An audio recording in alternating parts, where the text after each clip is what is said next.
안녕하세요. 올해 딥다이브는 여러분이 보내주신 가상의 영화죠. 신세계2 제작 전략 보고서를 함께 좀 파헤쳐 보겠습니다.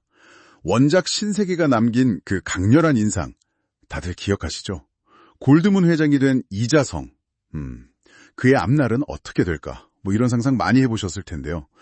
이 보고서는 만약 신세계2가 만들어진다면 어떻게 1000만 관객이라는 그 상징적인 목표를 달성할 수 있을까? 그 청사진을 제시하고 있습니다. 한국 영화계의 현재 그리고 또 미래를 엿볼 수 있는 흥미로운 분석인 것 같아요. 바로 뛰어들어 보죠. 현재 한국 영화 시장 상황. 이게 녹록치가 않습니다. 팬데믹 이후에 극장 관객은 좀 줄었고 OTT가 강세죠. 보고서에서도 지적하는데 2025년 이후로 1000만 영화가 없다는 점. 이게 많은 걸 생각하게 합니다. 관객들은 이제 극장에서만 느낄 수 있는 특별한 경험을 찾는다는 거죠. 맞습니다. 그러니까 단순히 전편의 이름값에만 기댈 수는 없다는 얘기죠. 보고서가 제안하는 560억 원이라는 예산? 이건 한국 영화 역대 최고 제작비 수준이거든요. 그 자체로 엄청난 흥행 부담을 안고 시작하는 겁니다. 근데 이게 단순히 돈을 막 쏟아붓는 게 아니라 이 돈으로 관객이 굳이 극장을 찾아야 할 이유, 그러니까 압도적인 시네마틱 경험을 만들겠다는 의지의 표현인 거죠.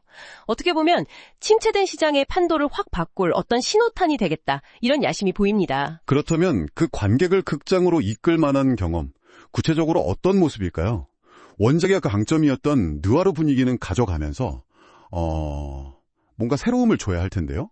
보고서를 보면 이자성의 내면적 갈등, 그러니까 완벽하게 세탁된 조직 보스와 그 과거 경찰 신분 사유에서의 고뇌, 이건 더 깊어질 거라고 예상하더라고요. 근데 여기에 상당히 좀 파격적인 요소를 더하자고 제안하죠. 네, 바로 테크노 스릴러의 결합입니다. 이게 아주 흥미로운 지점인데요. 기존의 국내 조직 싸움 이런 스케일을 완전히 넘어서는 거죠. 예를 들면 사이버 전쟁, 북한 해커 부대와의 충돌, 이런 가상 시나리오부터 아니면 뇌 컴퓨터 인터페이스, BCI라고 하죠. 그러니까 뇌 신호를 읽는 기술을 활용한 미래형 첩보전. 심지어는 기후공학 기술을 둘러싼 국제적인 암토까지 상상합니다. 여기서 중요한 포인트는 이게 그냥 볼거리만을 위한 게 아니라는 거예요. 56억이라는 예산의 명분이 되고 또 배신과 의리라는 원작 테마를 글로벌 스케일로 확장하면서 관객에게 신선함을 주려는 전략이라는 거죠. 어떻게 보면 미션 임파서블 시리즈처럼 성공적으로 진화한 속편의 길을 좀 따르려는 시도, 그렇게 볼 수도 있겠습니다. 스케일은 커지지만 결국 중요한 건 캐릭터겠죠. 이자성의 고독과 갈등을 중심으로 해서 그의 세계를 흔들 국제정보요원이라든지 천재 기술자 같은 새로운 인물들이 등장할 수 있겠네요. 원작 팬들이 사랑했던 건 결국 그 인물들 간의 촘촘한 관계였으니까요. 정확합니다. 보고서도 그 점을 강조해요. 아무리 화려한 액션이나 기술 자체가 좋아도 결국 중요한 건 설득력 있는 캐릭터하고 감정적인 공명이라고요. 그렇죠. 스케일이 아무리 커져도 인물들의 관계나 감정이 관객 마음을 움직이지 못하면 이건 소용없다는 거죠. 원작의 강점이었던 이 복잡한 인간관계를 국제적인 판으로 가져와서 더 깊게 파고드는 것.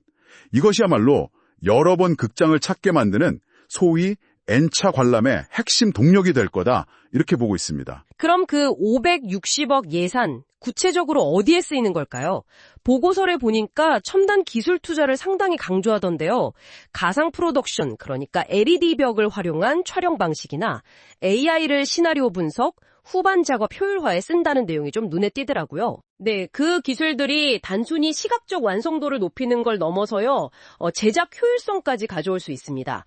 예산의 대략 80%가 순제작비, 나머지 20% 정도가 P&A, 그러니까 홍보랑 마케팅 비용으로 배분될 걸로 예상되는데, 가상 프로덕션 같은 기술은 좀 복잡한 해외 로케이션이나 아니면 구현하기 어려운 장면들을 아주 효율적으로 찍게 해주거든요. AI 활용 역시 제작 기간을 단축하거나 완성도를 높이는 데 기여할 수 있고요. 이건 단순히 비용 절감 차원을 넘어서 우리 한국 영화의 기술적 역량을 보여주겠다, 이런 전략적인 선택으로 읽힙니다.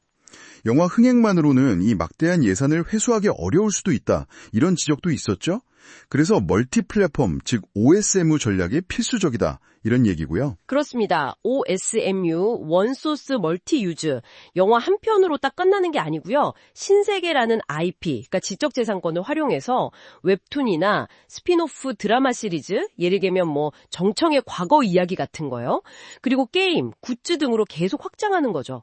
신세계 시네마틱 유니버스를 구축하겠다는 겁니다. 이건 오심주걱이라는 높은 제작비의 위험을 분산시키고 또 장기적인 팬덤을 구축하는 핵심 전략이 될 수 있어요. 물론 이게 뭐 매력적이긴 한데 아직 한국 시장에서 영화 IP 기반으로 성공적인 유니버스를 구축한 사례가 그렇게 많지는 않다는 점은 좀 도전 과제이긴 합니다. 여기에 또 AI 분석을 활용한 정교한 데이터 기반 마케팅도 잘 뒷받침되어야 할 거고요. 자, 그래서 최종 질문입니다. 이 모든 전략이 성공적으로 다 맞아떨어진다면 과연 1000만 관객 달성이 가능할까요? 원작도 468만이었고 뭐 베를린이나 슈리 같은 성공작들도 1000만은 넘지 못했잖아요. 반면에 7번 방의 선물이나 극한 직업은 달성했고요. 이 차이는 대체 어디서 오는 걸까요? 1000만 관객이라는 게 예산 규모만으로 결정되는 게 아니라는 걸 과거 사례들이 명확히 보여주죠. 보고서도 지적하듯이 결국은 정말 강력한 스토리텔링, 매력적인 캐릭터, 그리고 관객들의 그 폭발적인 입소문, 이게 결정적입니다. 과거에 미스터고나 일랑 같은 아주 고예산 영화들이 기대에 좀 못 미쳤던 건 뭐 단순히 예산 문제가 아니라 관객의 마음을 사로잡는 이야기의 힘이 부족했기 때문이거든요.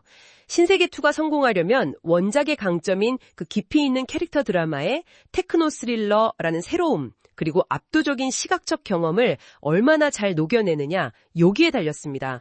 이질적인 요소들의 성공적인 결합, 네, 그것이 관건이죠. 오늘 딥다이브는 가상의 신세계2 프로젝트를 통해서 한국 영화의 현재와 미래, 그 도전과 가능성을 함께 살펴봤습니다. 원작의 세계관 위에 첨단 기술과 글로벌 스케일을 얹어서 시장에 어떤 새로운 기준을 만들겠다, 이런 야심찬 계획이었네요. 네, 성공의 열쇠는 결국 탄탄한 이야기와 캐릭터, 그리고 기술의 전력적인 활용, 마지막으로 영화 너머의 IP 확장이라는 이 세 가지 축의 조화에 달려있다, 이렇게 정리할 수 있겠습니다. 이 균형을 잘 맞출 때 비로소 1000만 관객이라는 목표가 현실이 될 수 있겠죠. 마지막으로 여러분께 이런 질문을 한번 던져보고 싶네요. 만약 이 보고서의 구상대로 신세계2가 누아르와 테크노 스릴러, 그리고 첨단 기술을 성공적으로 잘 버무려서 세계적인 성공을 거둔다면 이게 단순히 한 편의 영화를 넘어서 K-콘텐츠 전체에 어떤 영향을 미칠까요? 한국 영화가 보여줄 수 있는 새로운 소프트 파워의 모습은 또 어떨지 한번 상상해 보시는 것도 흥미로울 것 같습니다.